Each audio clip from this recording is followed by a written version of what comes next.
맞습니다. 물 가운데 지날지라도 침몰치 않게 하시고 또 불 가운데 지날지라도 타지 않게 하시는 하나님의 은혜가 우리 장인숙 집사님에게 뭘 두고 한 얘기가 아닌가 생각하고, 이렇게 멀쩡하게 아무 일도 없었던 것처럼 앉아 계시다는 것이 참 저도 놀랍고 감사합니다. 우리 덤으로 사는 인생이라고 본인도 말씀하셨는데 하나님께서 새로운 생명을 주신 줄로 알고 그 생명 소중하게 잘 지켜나가시고 또 다른 생명 구원하는 일에 우리 두 분이 아름답게 잘 쓰임받기를 주님 이름으로 축복합니다. 우리 두 분 우리에서 한번 큰 격려의 박수 한번 해주시면 감사합니다. 한 번 더 기도할까요? 하나님 아버지, 우리 이창영 집사님, 장인숙 집사님을 축복합니다. 오산 침례교에 오셔서 신앙생활 잘하게 해주시고 주님을도 이번에 진하게 만날 수 있는 기회를 주시니 감사합니다. 무엇보다 여전히 달라고만 구했던 그의 기도가 이제 하나님 앞에 감사할 수 있는 기도로 바뀌었다고 하니 감사합니다. 하나님, 우리가 있는 것부터 감사하면 필요한 것은 하나님이 채우실 줄로 믿습니다. 두 분을 통해서 하나님께서 큰 일꾼으로, 주님 나라의 큰 일꾼으로 사용되게 하시고 마음껏 두 분을 하나님 사용하실 수 있도록 더욱더 건강도 물질도 필요한 지혜도 믿음도 허락하여 주옵소서. 재진이와 재은이에게도 두 아들 하나님 강건케 하시고 지혜롭고 총명하게 하시고 그 아들의 앞길에 시온에 들어가 있게 하여 주시옵소서. 우리 이창영 집사님과 장인숙 집사님뿐만 아니라 우리 모두가 다 우리의 삶의 간증들이 있사오니 서로 고백하고 하나님께 감사하는 저들의 삶이 되게 하여 주옵소서. 오늘도 이 시간 하나님의 음성을 듣고자 모인 주의 백성들에게 귀를 열고 마음 열어 주의 음성 듣게 해주시기를 원하옵고 예수님 이름으로 기도드리옵나이다. 아멘. 할렐루야. 참 신앙생활이라는 것이 간증이 많다는 것은 참 좋은 것 같습니다. 뭐 큰 일이 있어나서가 아니라 아무 일도 없는 것도 간증입니다. 아멘. 아무 일이 일어나지 않는 것도 간증이에요. 오늘도 이렇게 아무 일이 없었던 것이 너무 감사하다. 아무 일이 있었으면 어쩔 뻔했나. 모두가 다 간증입니다. 늘 말씀드리지만 이 잡초와 같은 것들, 우리가 그냥 무심코 밟아버렸던 것들에 그것이 얼마나 큰 은혜라는 것을 우리가 기억하고 여러분의 삶에도 이런 잡초 같은 은혜들을 소중하게 여길 수 있는 믿음의 눈이 열리기를 주 이름으로 축복합니다. 할렐루야. 하나님의 말씀 함께 나누겠습니다. 오늘은 창세기 37장 창세기 37장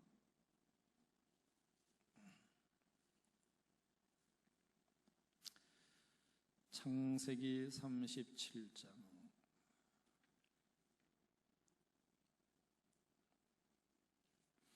23절과 24절. 창세기 37장 23절 24절 두 절만 시작. 요셉이 형들에게 이르매 그의 형들이 요셉의 옷 곧 그가 입은 채색 옷을 벗기고 그를 잡아 구덩이에 던지니 그 구덩이는 빈 것이라 그 속에 물이 없었더라. 아멘. 자, 옆에 분들과 한번 잠깐 안마하는 시간 갖겠습니다.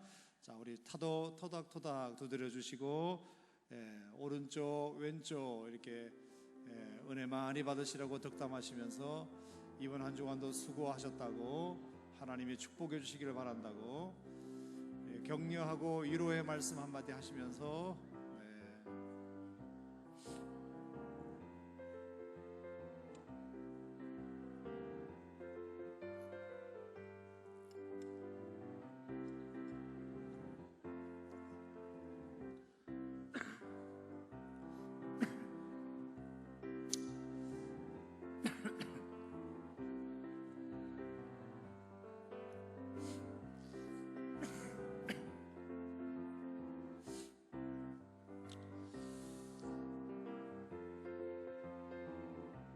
이제 그만하시죠.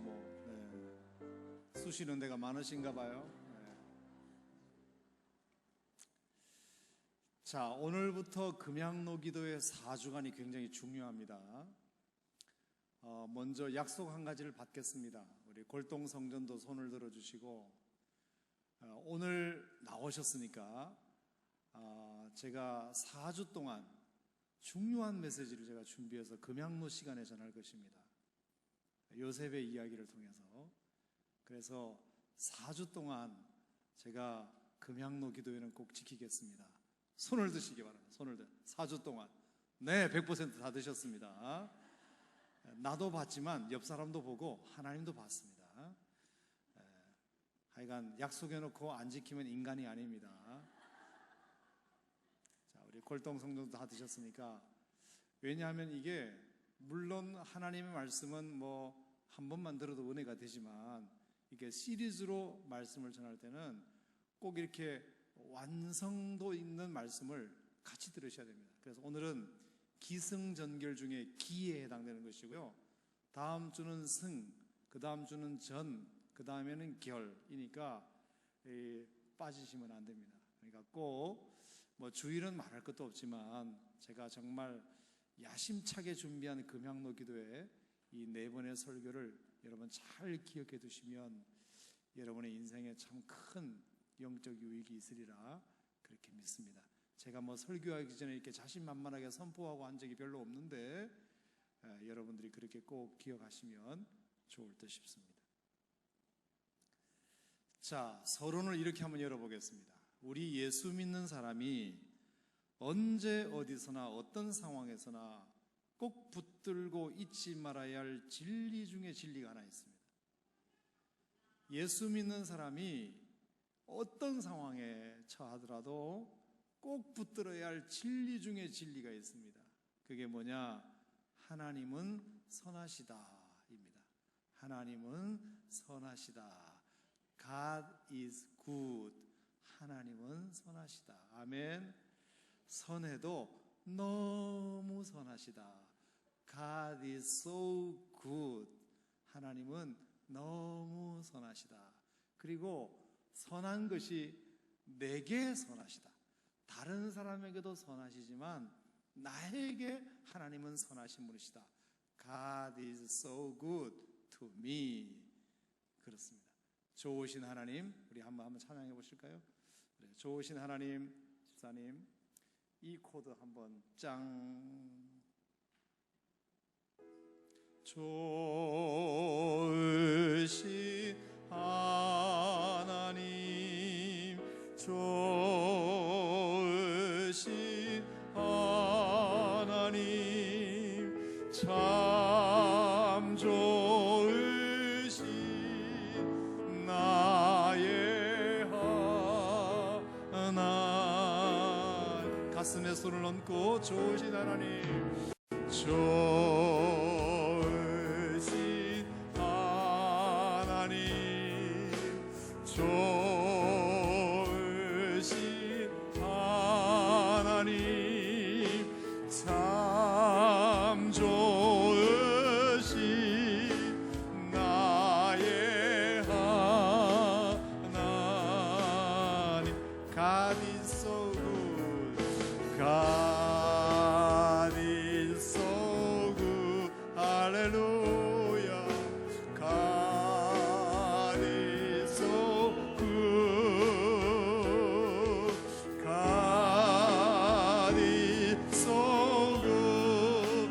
He's so good to me. 아멘. 하나님은 선하신 분이십니다. 너무 선하신 분이십니다. 그리고 나에게 선하신 분이십니다. 하나님은 좋으신 분이십니다. 너무 좋으신 분이십니다. 누구보다 내게 너무 좋으신 분이십니다. 하나님은 풍성하신 분이십니다. 너무 풍성하신 분이십니다.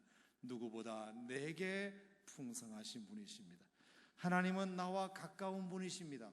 가까워도 너무 가까우신 분입니다. 누구보다 내게 가장 가까운 분입니다.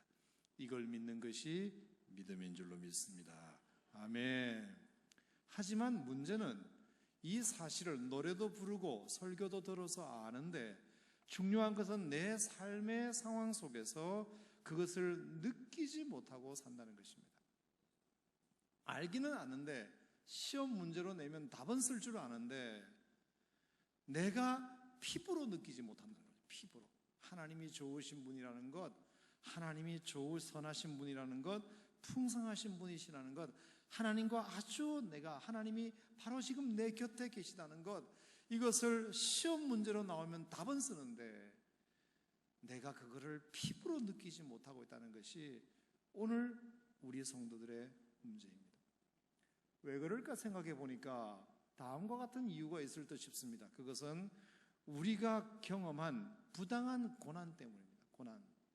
내가 너무 지금 어려운 고난 가운데 있으니까 이런 고난을 허락하신 하나님이 뭐가 선하냐는 것입니다. 이런 부당하게 내가 고난을 당하고 있는데 왜 하나님이 선하다고 말해야 되느냐? 내가 답은 적을 수 있지만 느끼지 못하겠다. 하나님은 악하다고 말하기는 내가 버릇없어서 말씀드리지 못하지만 그래도 선하지는 않은 것 같다. 하나님이 선하시다면, 하나님이 좋으시다면, 하나님이 나와 가까이 계시다면 어떻게 나에게 이런 실패를 허락하시고 고난을 허락하실 수 있는가? 내가 죄 지은 것도 아닌데 특별히 잘못 살지도 않았는데 하나님 앞에 내가 열심히 산다고 부단하게 애썼는데 왜 나에게 고난의 터널에서 빠져나오지 못하도록 하나님은 마치 그것을 보고만 계신 듯 한가? 이해할 수 없는 실패와 부당한 고난의 경험 때문에 God is so good to me 라고 노래는 부르지만 그 노래가 내가 가슴 속으로 와닿지 않는 것입니다. 그래서 그렇게 결론을 내려버립니다. 어떤 결론이냐? 하나님이 선하시다? 그래, 좋아. 그것은 다른 사람에게는 해당되는 것. 하지만 내게는 아니야. 내게는 아니야. 저렇게 예수 잘 믿고 축복받은 사람들, 떵떵거리고 잘 사는 사람들에게는 하나님이 선하시다고 말할 수 있지만 내게는 아닌 것 같아. 그렇게 결론을 내려버립니다. 또 하나는 그때 내가 과거에 잘 나갔을 때는 하나님이 선하셨어. 하지만 지금 내가 실패한 나에게는 지금은 아니야. 지금은 아니야. 그때는 맞았을지 몰라도 지금은 아니야. 다른 사람에게는 해당될지 몰라도 나에게는 아니야. 그때는 맞았을지 몰라도 지금은 아니야. 그리고 세 번째, 다른 일에는 그런지 몰라도 지금 이건 아니야. 지금 이건 아니야. 선한 사람을 왜 하나님이 일찍 데려가셔? 내가 그렇게 사랑했던 부모님을 왜 일찍 데려가셔? 내가 정말 피눈물로 낳은 자식을 어떻게 부모보다 자식을 먼저 데려가실 수가 있어? 착하게 살았는데 왜 고난을 당해야 돼? 하나님이 있다면 어떻게 이럴 수가 있어? 하나님이 어떻게 나한테 이러실 수가 있어? 내가 하나님 앞에 죄를 지었어? 내가 주님 앞에 충성을 덜 했어? 내가 하나님 앞에 헌금을 적게 하기를 했어? 내가 예수를 1, 2년 믿기를 했어? 하나님이 선하시다? 그건 성경에 있는 이야기일 뿐 나에게는 아니야. 나에게는 아니야. 이렇게 우리가 결론을 내려버리는 거죠. 하지만 여러분, 제가 오늘 이 점에 여러분에게 말씀드리고 싶은 것은 여러분이 경험이 어떻다 하더라도, 여러분이 처한 환경이 어떻다 하더라도, 이 역사가 어떻게 흘러간다 하더라도 변하지 않는 것 한 가지가 있는데, 그것은 여러분의 상황은 하나님의 선하지 않다라고 아무리 말해도 활자화되어 있는 이 성경에는 그 성경을 하나님이 바꾸실 마음이 없다는 것입니다. 성경에는 여전히 하나님은 선하시다라고, 내 상황은 지금 선하지 않은데 성경만 들여다보면 하나님은 또 선하다고 말씀하신다는 것입니다. 이게 미칠 얘기입니다. 지금 내 상황은 하나님의 선하심을 느낄 수 없는 상황인데 성경만 보면 하나님은 선하시다는 겁니다. 하나님은 선하시다. 그럼에도 불구하고 성경은 하나님의 선하심을 믿으라, 하나님의 선하심을 믿으라 그렇게 말하니까 이게 돌아버리겠습니다. 미치겠습니다. 내 삶을 형편을 봤을 때 인정할 수 없는 진리를 성경은 자꾸 믿으라고 말하니까 나보고 어떡하란 소리냐.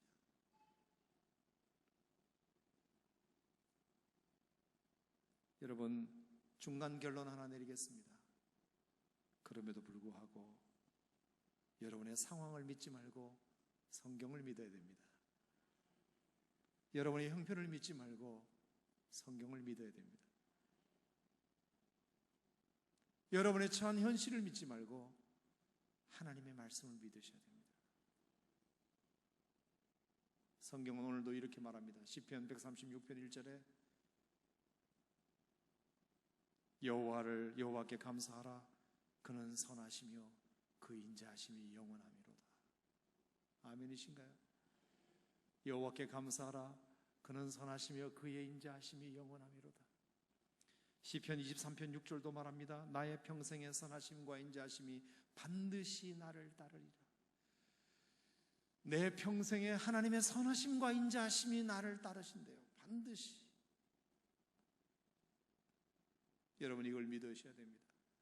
로마서 8장 28절에 하나님을 사랑하는 자 곧 그 뜻대로 부르심을 입은 자들에게는 모든 것을 합력하여 선을 이루신답니다. 그게 하나님의 말씀일신데 하나님의 말씀을 상황이 어떠하더라도 믿으셔야 합니다.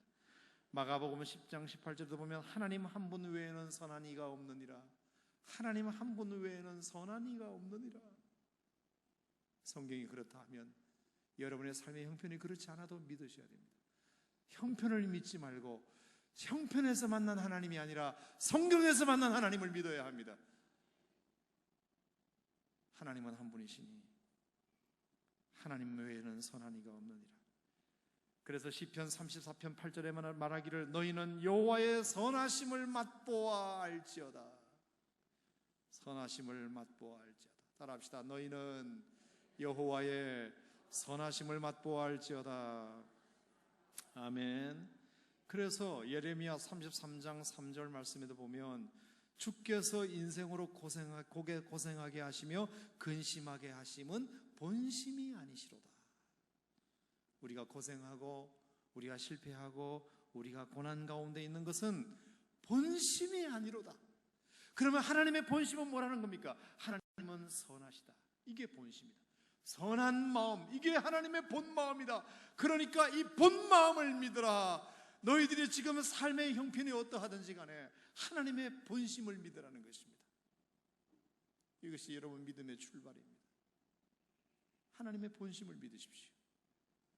지금 잠깐 허락한 그 고난을 믿지 말고 그 고난을 보고 하나님이 나를 선하다고 말씀하지 말라고, 나를 미워하시는 것이 분명하다고, 하나님이 살아계시지 않는 것이 분명하다고, 하나님이 나와 멀리 계신 것이 분명하다고 이렇게 말씀하지 마시고 하나님의 본심을 믿으셔야 됩니다. 본심. 하나님의 본심은 뭐라고요? 우리에게 걱정과 염려를 주는 것은 하나님의 본심이 아니시다. 여러분, 이 사실을 꼭 믿으셔야 됩니다. 두 번째, 성경은 그럼에도 불구하고 우리들에게 하나님의 선하심을 믿으라고 하는 이유는 언제나 우리의 삶에는 하나님의 선하신 계획이 있기 때문입니다. 계획이. 뭔가 하나님께서 우리에게 어떤 형편을 제공하신 것은 이유가 있습니다. 목적이 있습니다. 섭리가 있습니다. 계획이 있습니다. 하나님의 선하신 계획이 있습니다. 하나님의 선하신 목적이 있습니다. 하나님의 선하신 이유가 있습니다. 하나님의 선하신 섭리가 있습니다. 그걸 믿어야 됩니다. 그걸 믿는 게 믿음입니다. 물론 지금 너무 형편이 안 좋아서 이유를 모릅니다. 도대체 계획이 뭔지 모르겠습니다. 목적이 뭔지 모르겠습니다. 나를 이렇게 실패를 하게 만드신 하나님, 나를 이제 완전히 실패자로 만드신 하나님, 내 삶의 바닥을 치게 만드신 하나님, 이유를 모릅니다. 계획을 모릅니다. 목적을 모릅니다. 섭리가 있는지 없는지는 몰라도 하여간 모르겠습니다. 감추어져 있습니다. 그래서 우리 인간의 마음에는 이런 마음이 있습니다. 제발 이유라도 좀 알았으면 좋겠다. 설명이라도 좀 속 시원하게 하나님이 해주셨으면 좋겠다. 하나님이 왜 나에게 이렇게 원치 않는 고난을 허락하시는지 하나님 좀 설명 좀 해보시라고. 하나님이 왜 나한테 이렇게 대하시는지 하나님 좀 얘기 좀 해보시라도, 이유라도 알면 내가 한번 이겨보겠다고.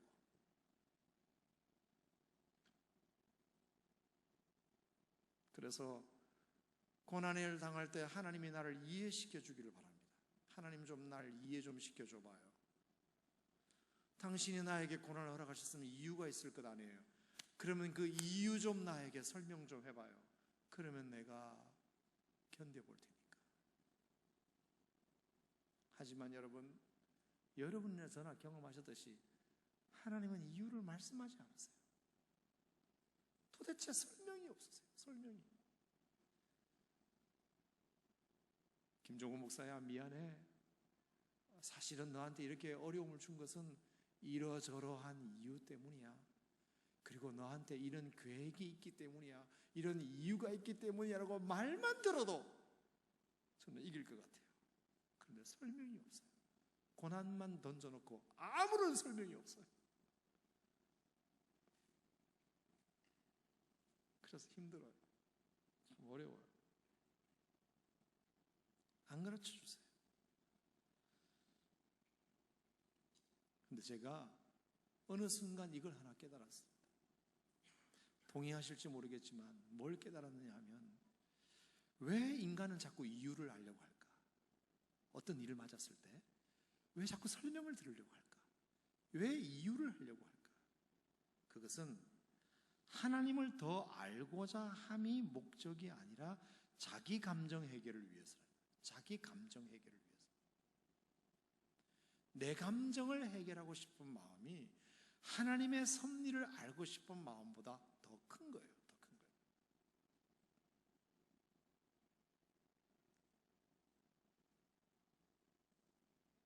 여러분, 이유를 알겠다고 하는 것은 가만히 따져보면 믿음이 아닙니다.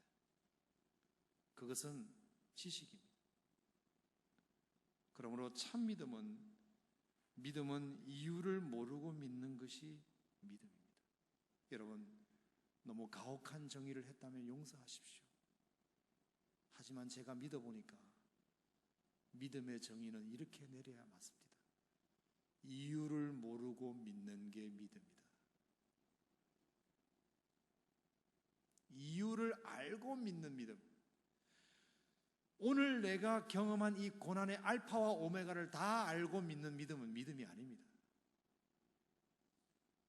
도대체 이 고난이 왜 시작되었는지, 그리고 이 고난의 끝은 어디인지, 내가 얼만큼 참아야 하는지에 대해서 전혀 모르지만 그래도 하나님의 이유가 있을 거라고 믿는 게 믿음입니다.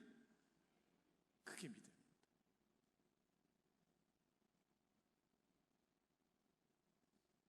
그러므로 바로 믿으려면 이유를 알고자 하는 마음을 포기해야 됩니다. 이유를 알고 싶어 하는 마음을 포기해야 돼요. 여러분, 십자가상의 예수님을 한번 생각해 봅시다. 예수님이 십자가에서 얼마나 고통스러우셨는지 아버지 하나님에게 이유를 묻습니다. 엘리 엘리 라마 사박다니, 하나님이여 어찌하여 나를 버리셨나이까? 이유를 묻습니다. 너무 고통스러우니까 이유를 좀 말해달라는 겁니다. 그런데 성경을 아무리 읽어봐도 하나님이 미안하다는 소리 한마디 없고 이유를 설명하신 일이 없습니다. 예수님은 이유를 모르고 죽으셨습니다. 하나님의 답변을 듣지 못하고 죽으셨습니다. 속 시원한 하나님의 설명을 듣지 못하고 죽으셨습니다. 질문만 던져놓고 죽으셨습니다.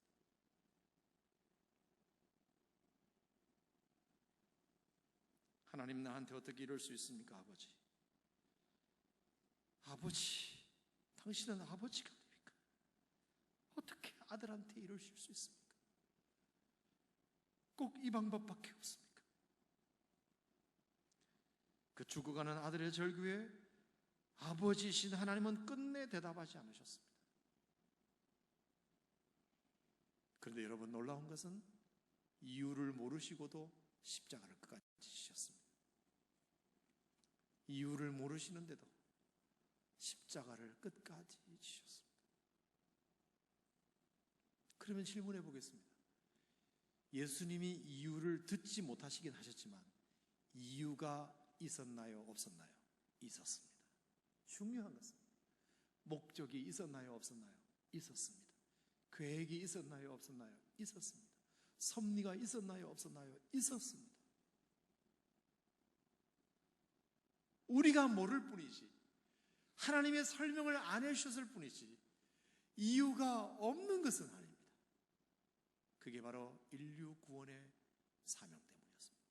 예수님이 십자가에 죽으신 것은 인류 구원의 목적 때문이었습니다. 그러므로 여러분, 고난의 이유를 모르고도 하나님의 선하심을 믿는 것이 믿음입니다. 고난의 이유가 이해되지 않지만 믿고 사명 감당하는 것이 믿음입니다.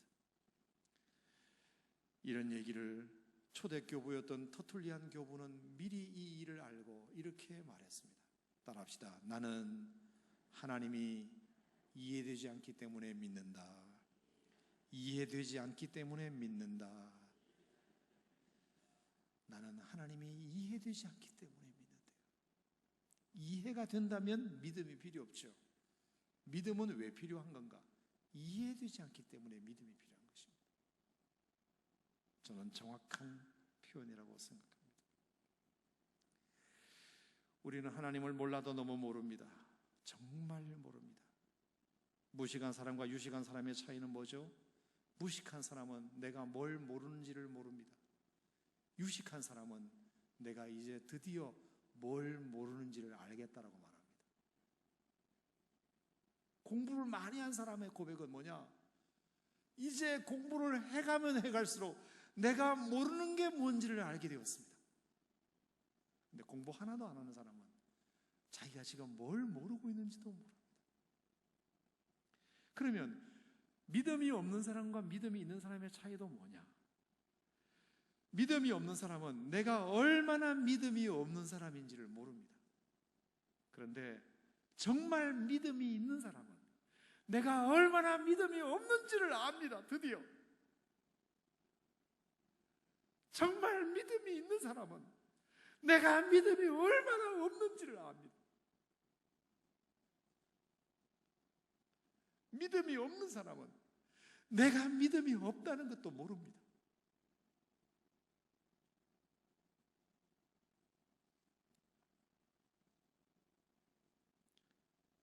믿음이 없는 사람은 하나님이 얼마나 크고 선하시고 놀라우신 분이신지 모릅니다. 믿음이 있는 사람은 하나님이 얼마나 크고 놀랍고 선하신 분이신지를 이제 조금 알아가는 사람입니다. 이제 조금 알 수 있을 것 같다. 저도 그런 케이스입니다. 목회를 20년 했지만, 예수를 50년 믿었지만, 이제 하나님의 선하심, 하나님의 크고 놀라우심, 하나님의 크고 광대하심, 하나님의 선하심, 하나님의 풍성하심, 하나님의 좋으심, 그걸 이제 조금 알 것 같습니다. 제가 이번 안식월 동안 하와이 코나 열방대학에서 교육받으면서 제가 가장 많이 느낀 건 뭐냐면, 하나님을 몰라도 내가 너무 몰랐구나, 이것입니다. 20년 동안 설교한 사람입니다. 그런데 하나님을 몰라도 너무 몰랐구나. 하나님께 얼마나 죄송했는지 모릅니다. 하나님 몰라드려서 죄송합니다. 거짓말 아닙니다. 하나님을 몰라드려도 너무 몰라드렸습니다. 그래서 제가 이번 주일부터 설교 시작하는 게 뭐냐? 하나님의 마음, 그 설교를 하려고 합니다. 마음을 몰라주는 거예요. 하나님 마음을 몰라주고 설교하고 목회했으니 저도 참 답답한 사람입니다. 하나님의 마음이 뭔지도 모르고 설교했으니 지금까지 제가 무슨 설교했는지 모르겠습니다. 하나님의 마음을 알고 나니까 내가 하나님 마음을 전하는 사람이 되어야 되겠다. 하나님이 얼마나 크고 놀라우신 분입니까? 하나님이 상상할 수 없는 위대한 분이신지를 내가 선포해야 되겠다. 그 생각을 했습니다. 이번 주일부터 안 빠지고 나오실 분은 손 들어보시고 100% 다 나오셨네. 이 설교 시리즈가 언제 끝날지는 모르지만 하나님이 그만할 때까지 하나님의 마음을 전하는 설교자가 되겠다. 그러고 보면 금양로하고 주일 예배는 이제 빠질 수가 없게 됐습니다. 네. 자, 이제 요셉 얘기를 잠깐 하겠습니다. 자, 하나님의 계획을 모르고도 하나님이 나에게 이렇게 하시는 이유를 모르고도 믿음을 지키는 한 사람을 소개하겠습니다. 바로 요셉입니다. 요셉은 정말로 어려운 고난이 그의 인생 속에 있었지만 하나님이 설명도 안 해주셨지만 끝까지 하나님을 믿는 믿음을 저버리지 않았습니다. 그래서 제가 요셉의 이야기를 오늘부터 4번 하겠습니다. 4번. 자, 그래서 하나님의 스쿨, 하나님의 이 고난의 학교에 하나님이 이제 요셉을 집어넣으십니다. 그래서 저는 요셉의 학력을 고대 나왔다고 제가 그렇게 말합니다. 고난대학교라고 이제 고대 나온 남자. 요셉은 고대 나왔습니다. 고난대학교라는 데를 나왔습니다. 자, 입학은 어떻게 했는지 보겠습니다. 자, 입학 시험을 어떻게 하셨는지. 자, 4절 말씀. 창세기 37장 4절. 자, 고대에 어떻게 들어가게 됐느냐. 37장 4절 시작. 그의 형들이 아버지가 형들보다 그를 더 사랑함을 보고 그를 미워하여 그에게 편안하게 말할 수 없었더라. 자, 여기 지금 보니까 형들이 형들보다 그를 더 사랑을 보고 형들이 그를 미워했다. 아버지가 형들보다 그를 더 사랑했기 때문에. 자, 왜 그렇죠? 왜 요셉을 더 사랑했죠? 노년에 얻은 아들이었고 또 자기가 사랑하는 여인 라헬의 아들이었고 그리고 채색 옷을 입히고 그 다음에 꿈 얘기하고 그리고 형들이 잘못하는 것을 고자질하고 뭐 이런 것 때문에. 그래서 미움을 당합니다. 자, 5절 말씀해 보면 5절 시작. 요셉이 꿈을 꾸고 자기 형들에게 말하며 그들이 그를 더욱 미워하더라. 자, 4절에서는 그냥 미워하는 거고 5절에서는 더 미워하고. 8절 볼까요? 8절 시작. 그의 형들이 그에게 이르되 네가 참으로 우리의 왕이 되겠느냐, 참으로 우리를 다스리게 되겠느냐 하고 그의 꿈과 그의 말로 말미암아 그를 더욱 미워하더니. 다른 번역에 보니까 더욱더 미워했다, 더 미워했다, 더욱더 미워했다. 11절 시작. 그의 형들은 시기하되, 결국은 시기하고 질투하게 되었다. 해할 생각까지 하게 되었다는 것입니다. 그냥 마음의 미움이 아니라 이제 본격적인 어떤 행동, 액션을 취할 정도로까지 미워하게 되었다. 여러분, 참 재밌는 표현은요, 그 4절 말씀에 보면 그에게 편안하게 말할 수 없었더라는 표현이 나오죠. 형들이 요셉에게 편안하게 말할 수 없었더라. 다른 번역 성경을 보니까 다정스럽게 말 한마디 건네주는 형제가 없었다 이렇게 되어 있고요. 어느 누구도 정다운 말을 건넬 생각도 안 했다 이렇게 되어 있습니다.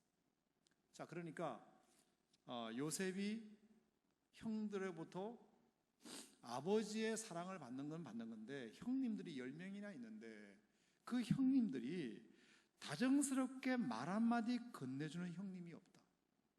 어느 누구도 정다운 말을 건넬 생각조차 못했다.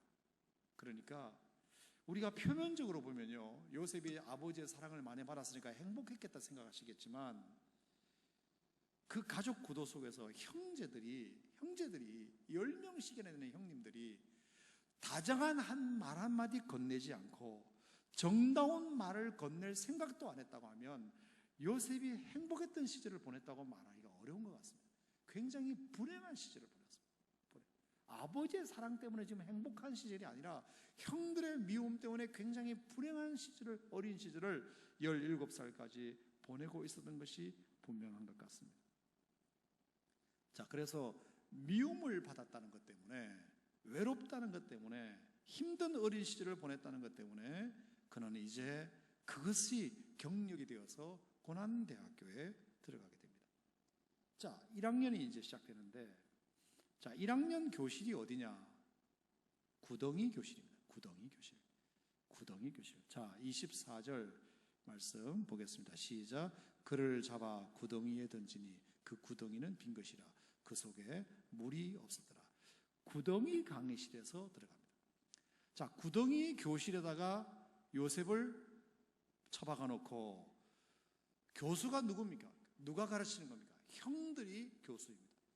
형들이 돌아가면서 구덩이 교실에 가둬놓고 강의를 하는 것입니다.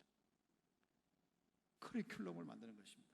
자, 교수인 형들이 구덩이 교실에 앉아 있는 고난대학교 1학년 학생 요셉에게 가르친 것이 뭐냐? 보여준 것이 뭐냐? 그게 거절감입니다. 거절감. 그를 동생으로 인정하지 않는 것입니다. 너희는 이제 내 동생이 아니다. 너는 내 동생이 아니다. 그렇게 드디어 미움의 차원을 넘어서 거절하는 것입니다. 여러분도 인생을 살면서 거절을 당해본 적이 있으시죠? 거절당하는 것만큼 상처가 큰 것은 없습니다.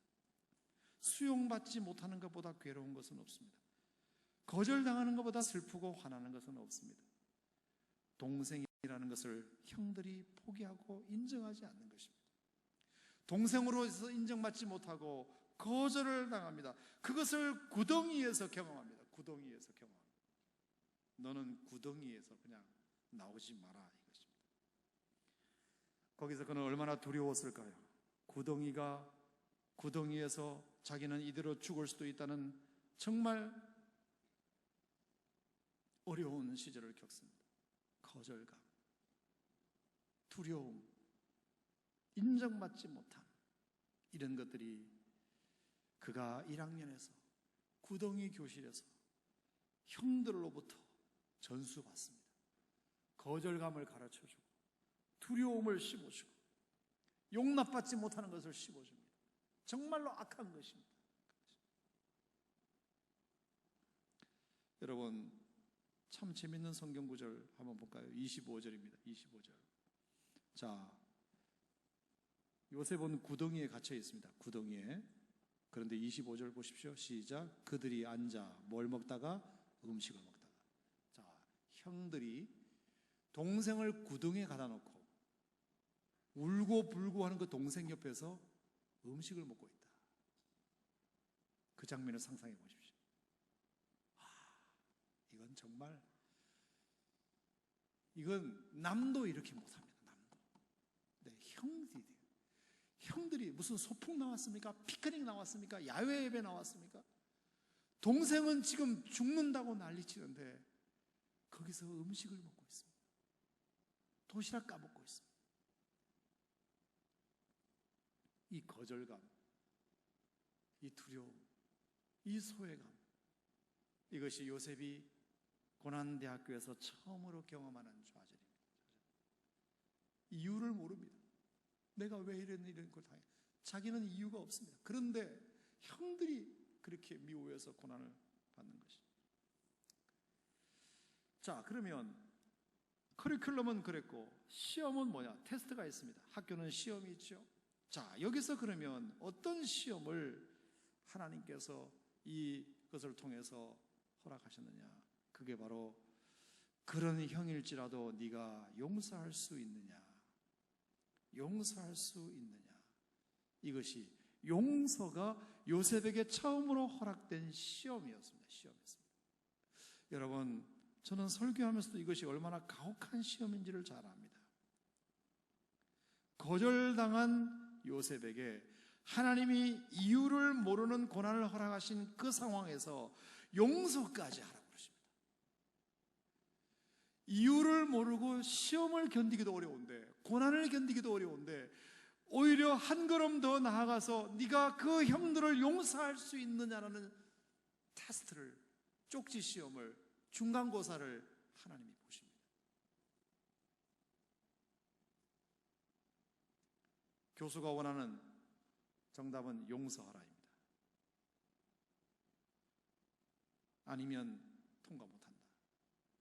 그러므로 요셉은 선택해야 했습니다. 이유를 모르는 고난 가운데 용서해야 될 것인가? 아니면 이유라도 알기 전까지는 못하겠다고 버틸 것인가?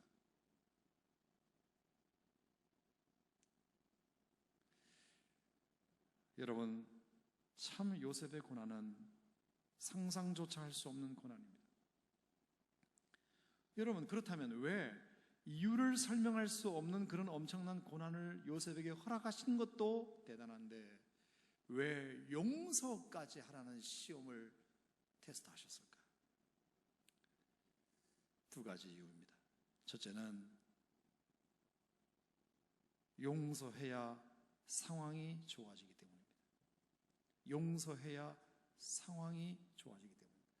저는 창세기 37장을 읽으면서 그 행간 속에 묻어있는 이 본문의 행간 속에 흐르는 굉장히 중요한 교훈을 제가 마음속에 깨달았습니다.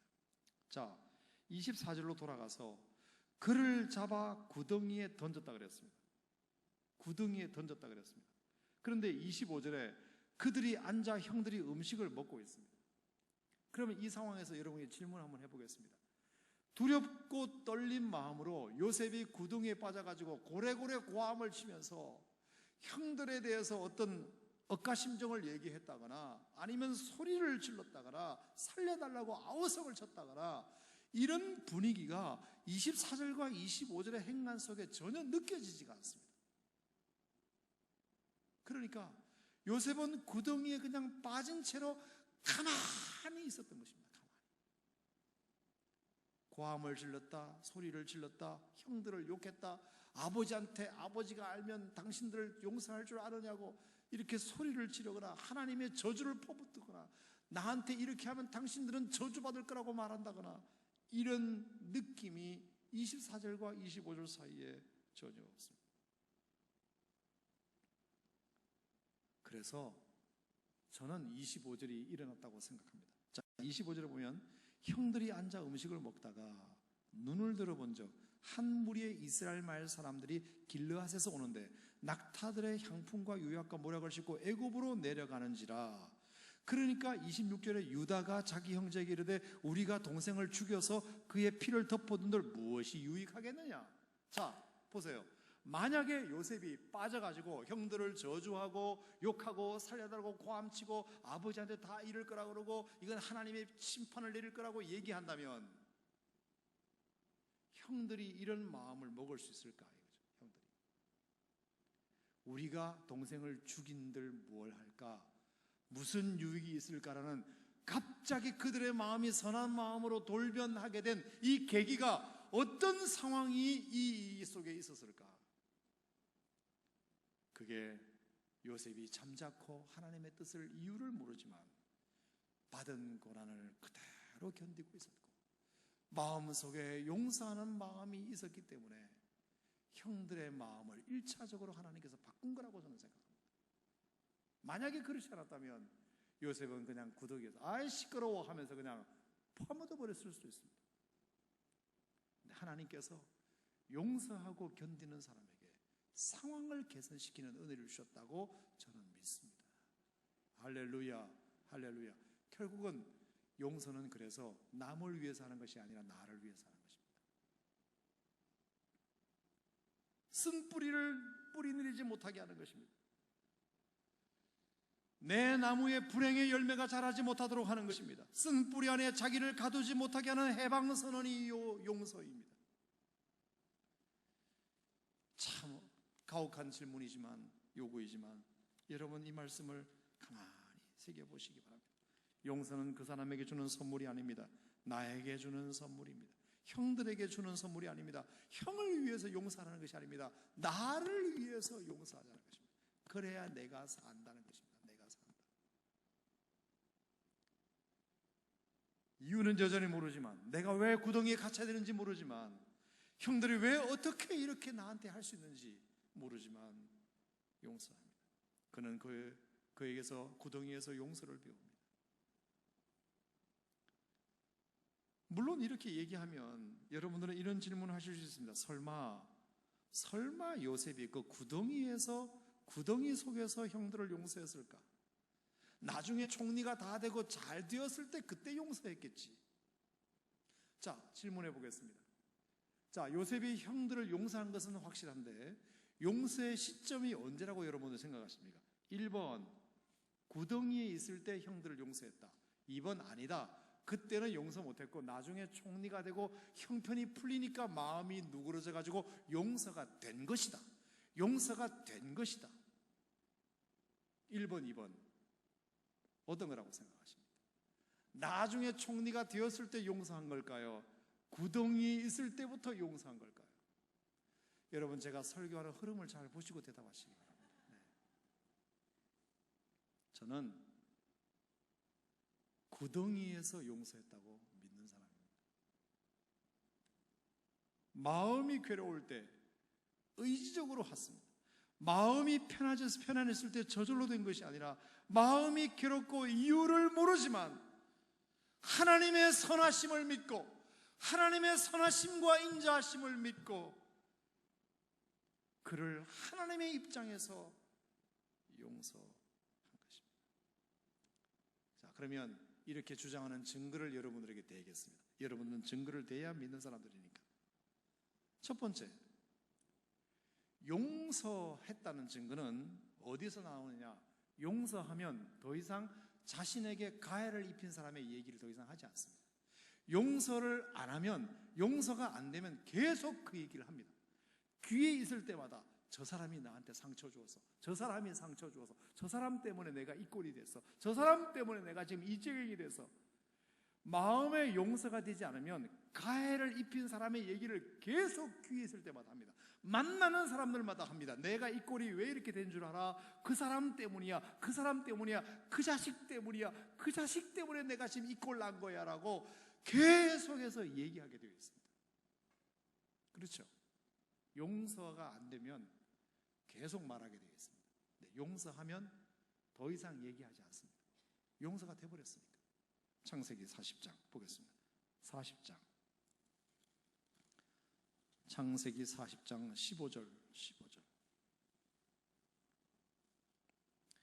창세기 40장 15절 말씀은 요셉이 감옥에 갇혀가지고 술 맡은 관원을 꿈을 해석해주고 나서 자기가 누구인지에 대해서 소개하고 있는 장면입니다. 자, 15절 시작.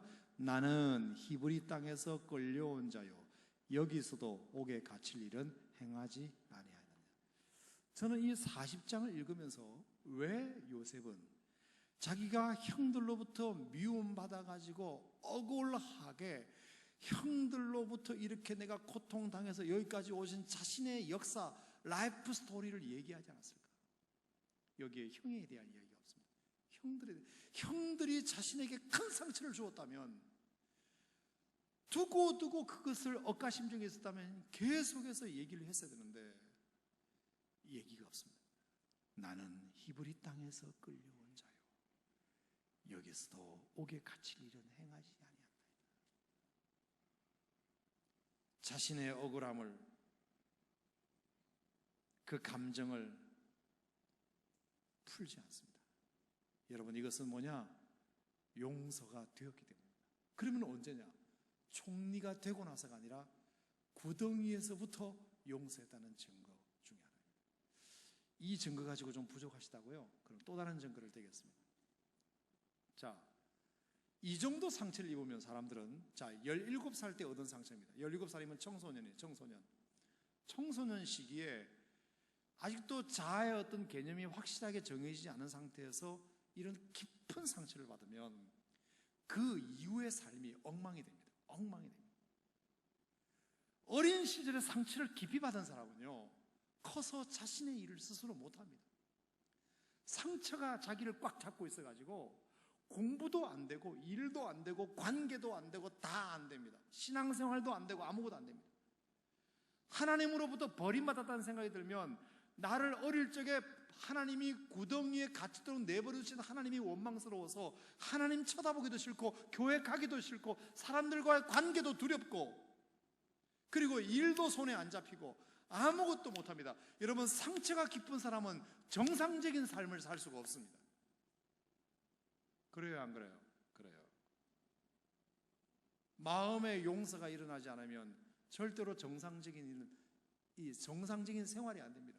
안 돼요. 우울증에 걸리든지 자살해버리든지 폭력적으로 바뀌든지 비정상적인 형태로 나타납니다. 특히 청소년 시기에 부모로부터 한 소리 들었다고 해서 애들이 그냥 빗나가는 마당에 형들의 10명으로부터 그 중압감과 죽을 것 같은 고난을 당했으면 여러분 그 상처가 얼마나 깊겠습니까? 그런데 여러분 놀라운 것은 그 상처를 그대로 입고 보디발 장군 집에 왔습니다. 근데 보디발 장군의 집에 와서 이게 마음의 용서가 안 되면요, 술을 포마시든지 일을 안 하든지 자살해버리든지 합니다. 근데 여러분 놀랍게도 요셉은 보디발 장군의 집에 와가지고 열심히 일합니다. 열심히 일합니다. 마치 아무 일도 없었던 것처럼 자기가 지금 팔려와서 이렇게 고생하고 있다고 생각하죠. 마치 자기가 애굽 보디발 장군 집에 원선에서 내가 일꾼으로 지원하는 것처럼 열심히 일합니다. 열심히 일합니다. 그래서 가정 총무까지 되어버립니다. 상처받은 자국이 보디발 장군 집에서 단 한 번도 나타나지 않습니다. 그래요, 안 그래요? 그리고 하나님을 얼마나 잘 섬기는지, 자, 창세기 39장을 보겠습니다. 창세기 39장 2절 시작. 여호와께서 요셉과 함께 하심으로 그가 형통한 자가 되어 그의 주인 애굽의 사람의 집에 있으니 그의 주인이 여호와께서 그와 함께 하심을 보았더라. 자, 하나님을 얼마나 신실하게 섬기는지. 상처가 깊으면 신앙생활도 못합니다. 하나님이 왜곡된 프리즘으로 보이기 때문에 하나님이 뚜렷하게 정상적으로 보이지 않습니다. 여러분, 저도 그랬거든요. 아버지로부터 학대를 받은 사람은 하나님 아버지라 그러면 하나님을 아버지로 부르는 것 자체가 싫습니다. 아버지와 하나님 아버지가 동일시 되어버려가지고 내가 경험한 아버지는 못된 아버지였는데 하나님을 아버지라고 부르니까 용납이 안 되는 것입니다. 여러분, 어릴 때 상처가 깊은 사람은 신앙생활도 못합니다. 일도 못합니다. 공부도 안 됩니다. 관계도 안 됩니다. 유혹에 넘어가 버립니다.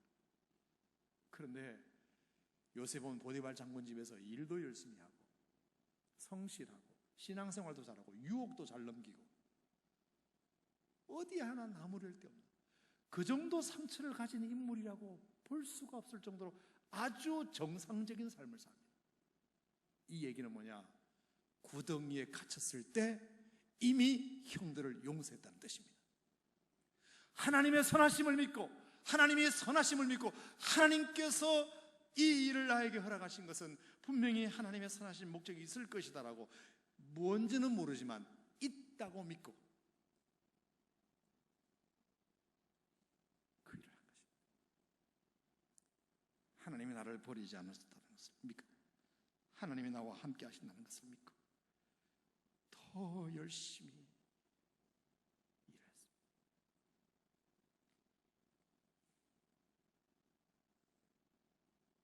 고대에 입학한 요셉은 1학년에서 구덩이 강의실에서 거절감이라는 것을 경험합니다. 하지만 용서라는 테스트를 무사히 통과함으로 이제 2학년으로 올라갑니다. 2학년은 다음 주에 하겠습니다. 오늘 1학년에서 배워야 될 건 중요한 것은 뭐냐? 용서의 힘입니다. 힘들지만 용서하면 상황을 좋게 만들고 용서했기 때문에 정상적인 삶을 내가 삽니다. 근데 그것에 묶여 있으면 아무것도 못합니다. 아무것도 할 수 없습니다. 하나님이 나를 버리지 않으신다. 하나님이 나를 떠나지 않으신다. 하나님이 나와 함께 하신다. 하나님에게는 선하신 계획이 있으시다. 나는 모르지만 그것이 구체적으로 뭔지 모르지만 하나님으로부터 이유와 설명을 들은 바가 없지만 그래도 내가 믿는 하나님은 선하신 하나님이시다. God is so good to me. 하나님은 선하시다. 너무 선하시다. 나에게 선하시다. 나에게 선하시다. 나에게 선하신 분이시다. 이 사실을 믿는 믿음이 그 어려움을 극복하게 만드는 힘이 된다.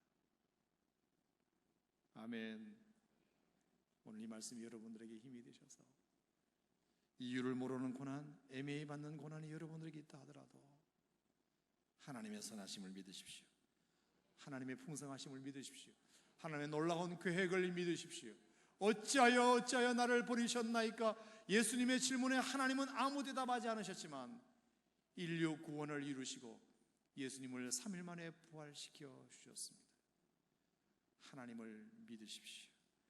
이유를 모르고도 믿는 믿음이 진짜 믿음입니다. 나는 이해되지 않기 때문에 믿는다. 나는 하나님을 이해할 수 없기 때문에 믿는다. 이 믿음이 우리가 가져야 할 믿음인 줄로 믿습니다. 아멘. 하나님 아버지 감사합니다. 주신 말씀 마음에 새겨 하나님 오늘 이 시간 고난대학교에 입학한 요셉의 1학년의 삶을 보았습니다. 구덩이 강의실에서 거절감을 배워야 했지만 용서라는 테스트를 잘 통과하는 모습을 보면서 우리도 그래야 되겠구나.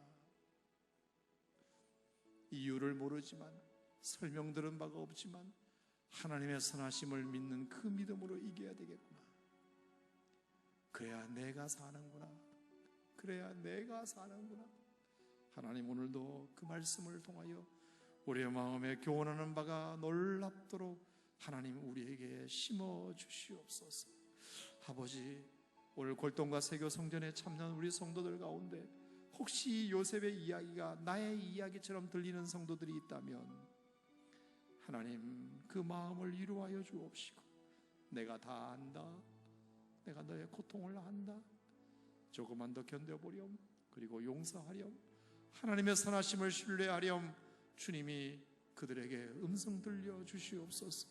음성 들려 주시옵소서. 하나님의 선하심을 맛보아 알게 하여 주옵소서. 예수님 이름으로 기도하옵나이다. 아멘. 다 같이 잘